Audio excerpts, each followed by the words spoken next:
White ওয়াশের লক্ষ্যে West ইন্ডিজের বিপক্ষে তৃতীয় টি-20তে মাঠে নামে লিটন বাহিনী। জাকের আলী ঝড়ে বড় স্কোর আর বোলারদের নিয়ন্ত্রিত বোলিংয়ে ম্যাচ জয়ের পাশাপাশি দলটিকে হোয়াইট ওয়াশ করে বাংলাদেশ। সেই সঙ্গে ওয়ানডেতে হারের প্রতিশোধ নিল টাইগাররা।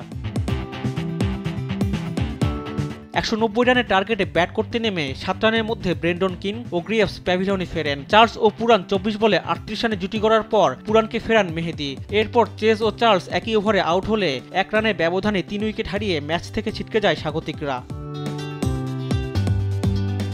রবম্যান পাওয়েল 2 রান করে ফিরে গেলে ওয়েস্ট ইন্ডিজের জয়ের আশা শেষ হয়ে যায়। শেফার্ড 27 বলে 33 রান করলেও কোনো কাজে আসেনি। 109 রানে গুটিয়ে যায় West Indies. Tiger bowler Rishad 3টি, তাসকিন ও মেহেদী 2টি করে উইকেট নেন।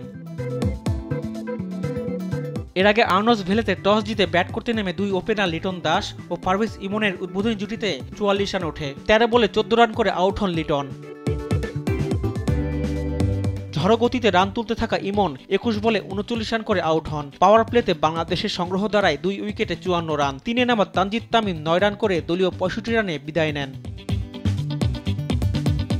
চতুর্থ উইকেটে জাকের আলীর সঙ্গে 37 রানে জুটি করে ব্যক্তিগত 29 ও দলীয় 109 রানে আউট হন মেহেদী মিরাজ। এরপর শামীম পাটোয়ারি ও শেখ মেহেদী একই ওভারে রান আউট হলে 114 রানে 6 উইকেট হারায় টাইগাররা।